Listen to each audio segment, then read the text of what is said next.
नमस्कार विद्यार्थी मंडळी, या व्हिडिओमध्ये आपण पोलीस भरती 2024 साठी महत्त्वाचे जीके आणि करंट अफेअर्सचे प्रश्न पाहणार आहोत। व्हिडिओमध्ये घेण्यात आलेले सर्व प्रश्न मोस्ट एम्पनी सिलेक्टेड असणार आहे। ठीक आहे, जमेल तसं स्पष्टीकरण करण्याचा आपण प्रयत्न करणार आहोत।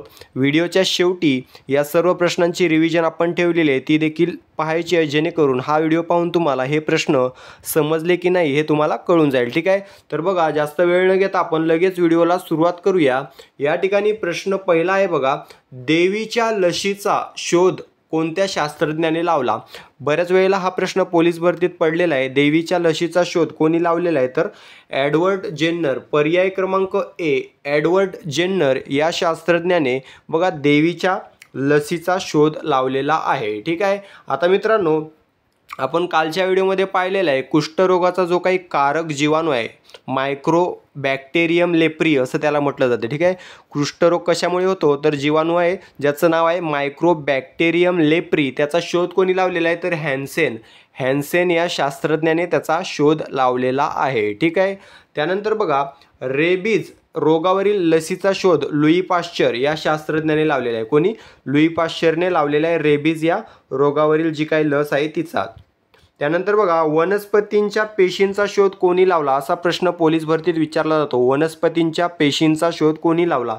तर रॉबर्ट हुक याने वनस्पतींच्या पेशींचा शोध लावलेला आहे। ठीक आहे, आपलं मूळ उत्तर काय या ठिकाणी? देवीच्या लसीचा शोध एडवर्ड जेन्नर या शास्त्रज्ञाने लावलेला आहे। ठीक आहे, त्यानंतर प्रश्न आहे बघा, कशामधून ऑक्सिजन रहित अशुद्ध रक्ताचे वहन होते? तर मित्रांनो बघा, या ठिकाणी नीला, पर्याय क्रमांक बी, नीला ज्या असतात त्याच्यामधून ऑक्सिजन रहित अशुद्ध रक्ताचे वहन होते। तर मित्रांनो, ऑक्सिजन युक्त शुद्ध रक्ताचे वहन बघा रोहिणीमधून होतं। ठीक आहे, हे दोन्ही प्रश्न लक्षात ठेवा।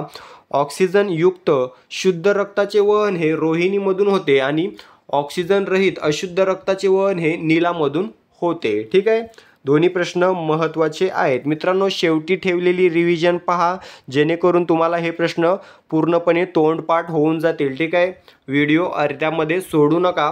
पुढील प्रश्न आहे बघा, एका किंवा 1 घन मिलीलिटर रक्तात सुमारे किती पांढऱ्या पेशी असतात?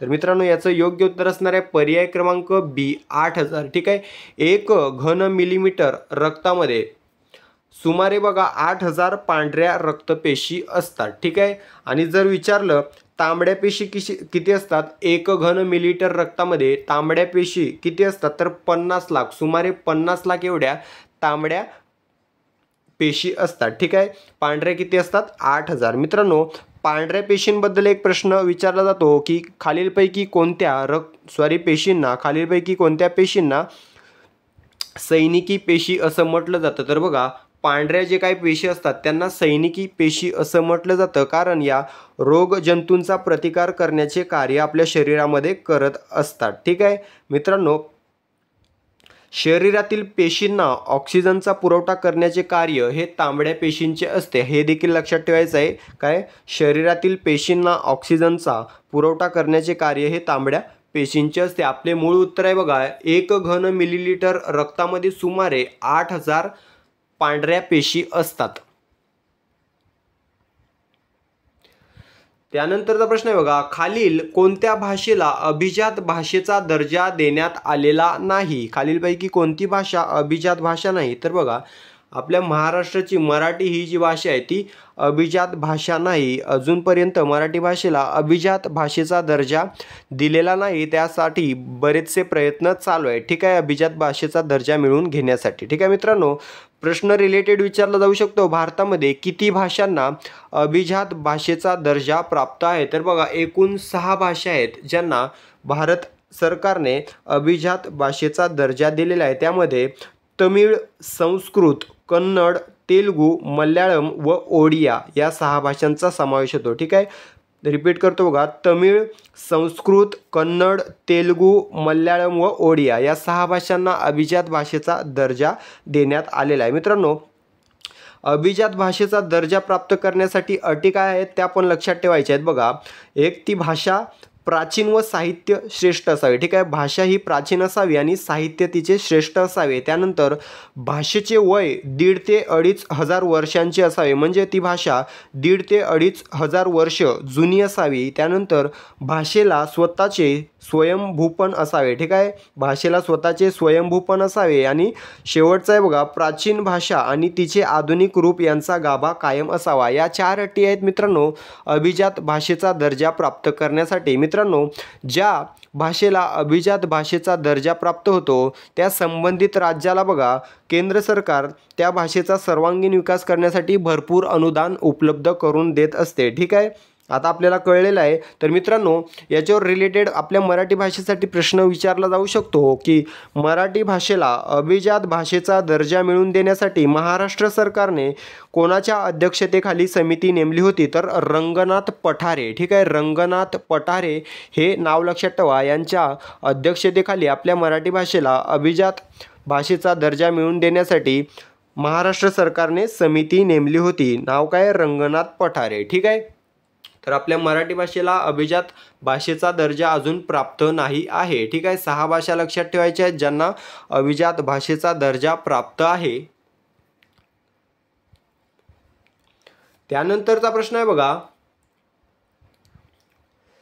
मराठी महिन्याची सुरुवात भाद्रपद पासून होते असे समजल्यास वर्षाचा 6वा महिना कोणता असेल? तर मित्रांनो, आपल्याला समजायला सांगितलं की सुरुवात ही मराठी महिन्यांची भाद्रपद पासून झाली, तर त्या वर्षामध्ये 6वा महिना कोणता येईल? तर बघा मित्रांनो, भाद्रपद हा बघा मराठी वर्षाचा 6वा महिना आहे. ठीक आहे, चैत्र, वैशाख, ज्येष्ठ, आषाढ, श्रावण, भाद्रपद. तर हा भाद्रपद हा 6वा महिना आहे. तर त्याला आपण पहिलं पकडलं तर बघा भाद्रपद, अश्विन, कार्तिक, मार्गशीर्ष, पौष, माघ.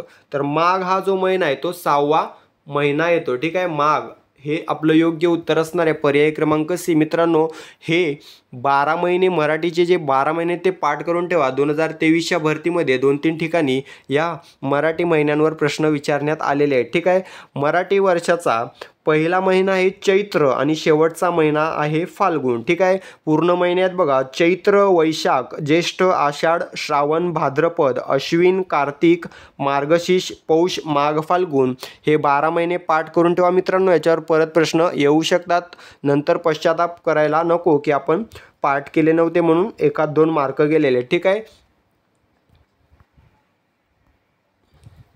त्यानंतर प्रश्न आहे बघा, संस्कृत कवी कालिदासने नागपूरमधील रामटेक येथे खालीलपैकी कोणते काव्य रचले?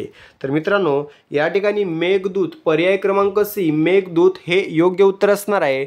मेघदूत हे काव्य कोणी रचले? कालिदासने रचले. कोणत्या ठिकाणी रचले? नागपूरमध्ये रामटेक या ठिकाणी रचले. 3-4 प्रश्न इथेच आपले कव्हर झालेले आहेत. ठीक आहे, मेघदूत हा बघा संस्कृत भाषेतील खंडकाव्य आहे. ठीक आहे, संस्कृत भाषेतील खंडकाव्य याच्यामध्ये 111 श्लोक आहेत. ठीक आहे, 111 श्लोक आहेत याच्यामध्ये.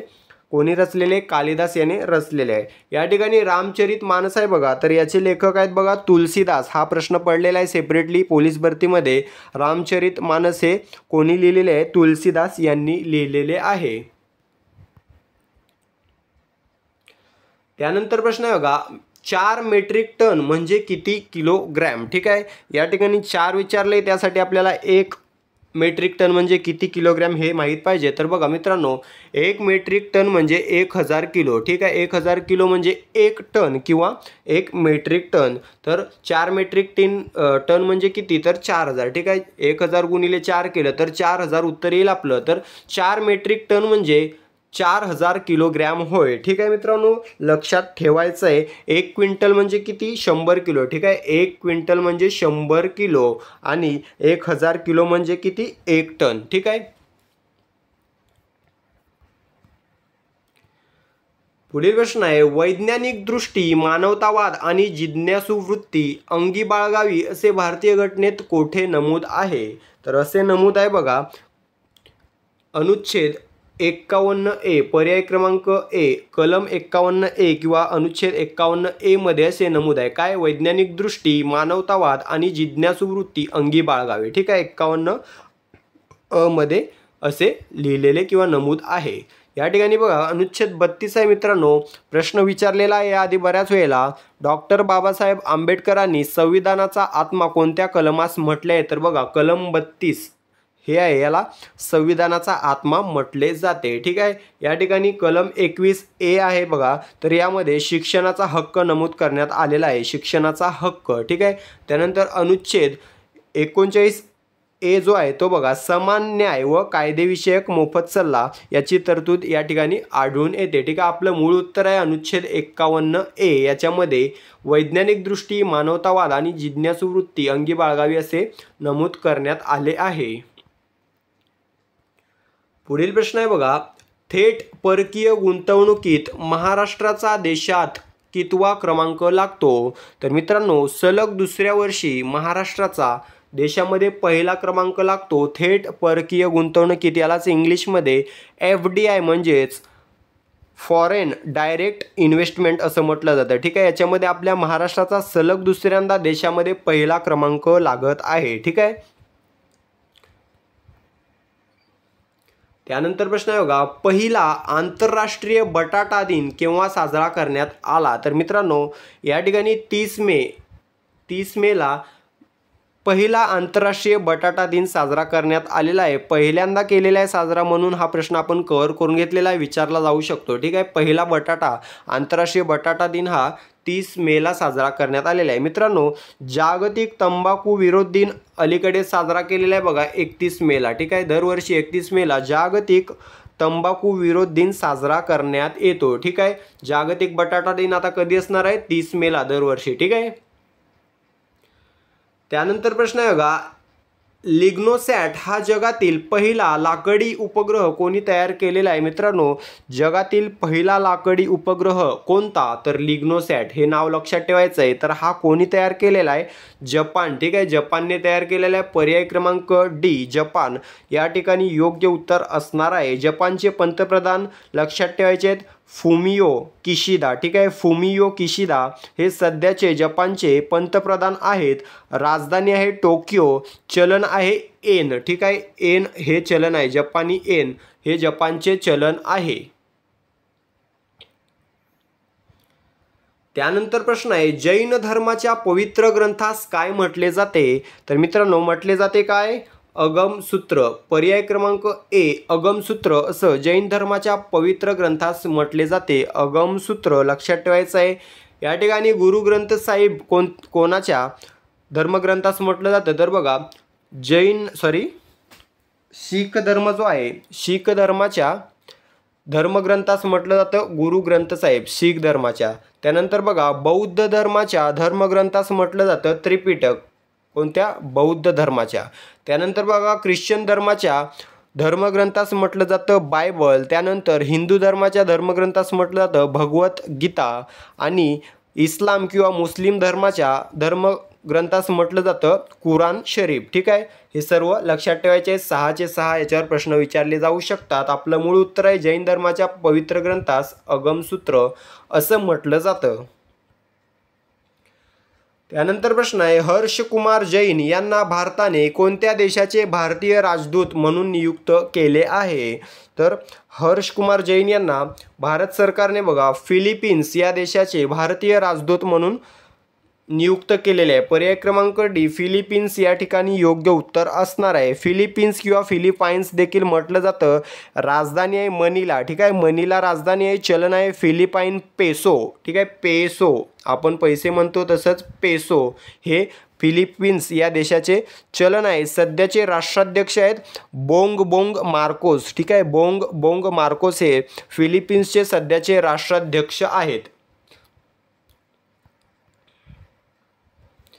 पुढील प्रश्न आहे बघा, गुप्त युगामध्ये वराह मिहिराने बृहत्संहिता हा प्रसिद्ध ग्रंथ लिहिला, तो कोणत्या विषयाशी संबंधित आहे? तर या ठिकाणी एक प्रश्नामध्येच कव्हर होऊन जातो बघा. बृहत्संहिता हा ग्रंथ कोणी लिहिलेला आहे? तर बघा वराह मिहिराने. हा सेपरेटली प्रश्न विचारलेला आहे आधी. बघा बृहत्संहिता वराह मिहिराने लिहिलेला आहे. आता तो कोणत्या विषयाशी संबंधित आहे? तर बघा या ठिकाणी खगोलशास्त्र.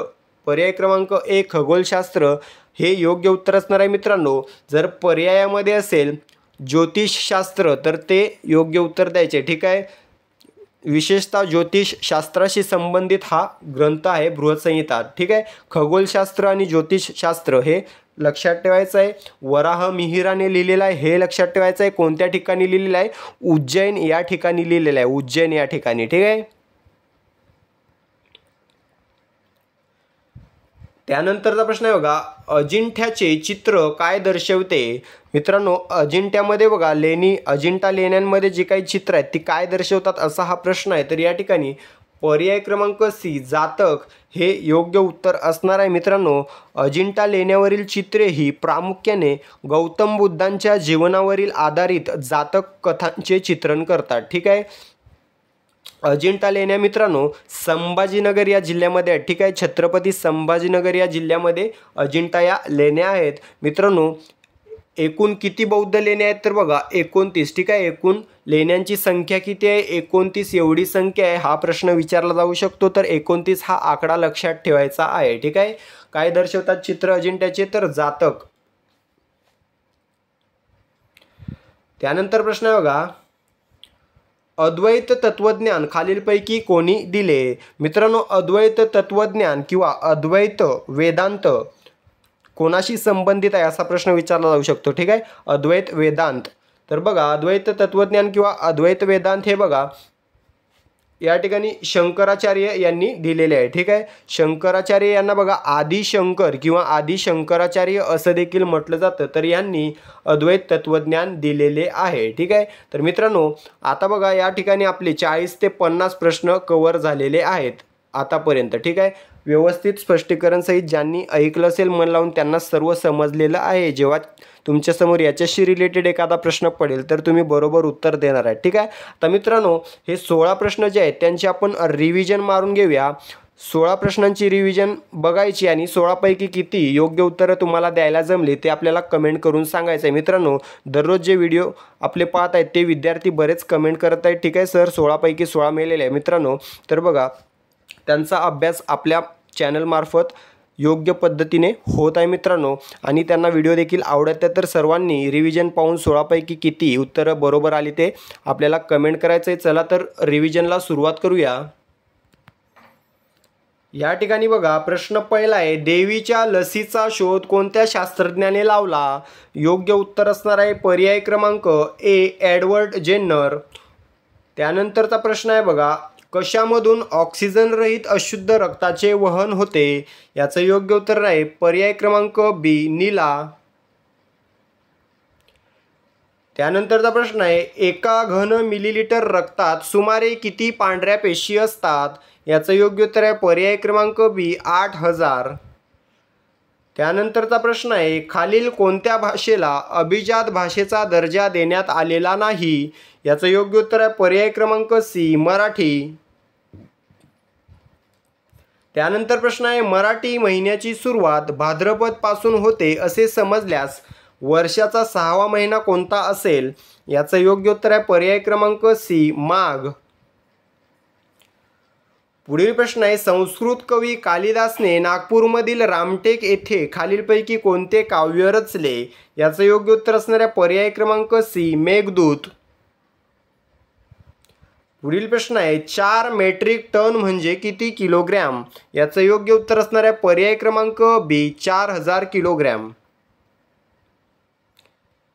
पुढील प्रश्न आहे, वैज्ञानिक दृष्टी, मानवतावाद आणि जिज्ञासू वृत्ती अंगी बाळगावी असे भारतीय घटनेत कोठे नमूद आहे? याचं योग्य उत्तर आहे पर्याय क्रमांक ए अनुच्छेद 51A. त्यानंतरचा प्रश्न आहे, थेट परकीय गुंतवणुकीत महाराष्ट्राचा देशात कितवा क्रमांक लागतो? याचं योग्य उत्तर आहे पर्याय क्रमांक ए पहिला. पुढील प्रश्न आहे, पहिला आंतरराष्ट्रीय बटाटा दिन केव्हा साजरा करण्यात आला? याचं योग्य उत्तर आहे पर्याय क्रमांक बी 30 मे.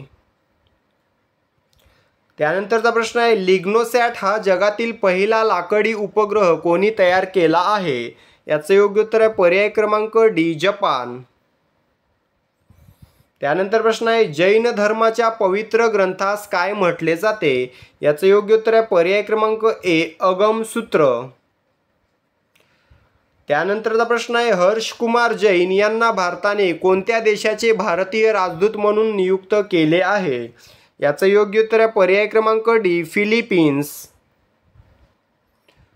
त्यानंतरचा प्रश्न आहे, गुप्त युगामध्ये वराहमिहिराने बृहत्संहिता हा प्रसिद्ध ग्रंथ लिहिला, तो कोणत्या विषयाशी संबंधित आहे? याचं योग्य उत्तर आहे पर्याय क्रमांक ए, खगोलशास्त्र. पुढील प्रश्न आहे, अजिंठ्याचे चित्र काय दर्शवते? याचं योग्य उत्तर आहे पर्याय क्रमांक सी, जातक. पुढील प्रश्न आहे, अद्वैत तत्वज्ञान खालीलपैकी कोणी दिले? याचं योग्य उत्तर आहे पर्याय क्रमांक ए, शंकराचार्य. ठीक आहे, 16 प्रश्नांची रिव्हिजन आपण घेतलेली आहे. 16 पैकी किती तुम्हाला बरोबर द्यायला जमलेले आहेत ते कमेंट करून सांगायचं आहे. ठीक आहे, 16 पैकी 16 उत्तरे देणारी आपली विद्यार्थी मंडळी बरीच आहे. ठीक आहे, तर तुम्ही देखील कमेंट करायचे मित्रांनो. व्हिडिओ आवडला असेल व्हिडिओला एक लाईक आणि एक शेअर करायचं आहे. चॅनलला सबस्क्राईब करून घ्यायचं आहे जेणेकरून दररोजचे व्हिडिओ तुम्हाला पाहायला मिळतील. ठीक आहे, भेटूया पुढील व्हिडिओमध्ये. तोपर्यंत स्वतःची काळजी घ्यायची आहे. ग्राउंड आणि अभ्यास जोरात चालू ठेवायचा आहे. ठीक आहे, धन्यवाद.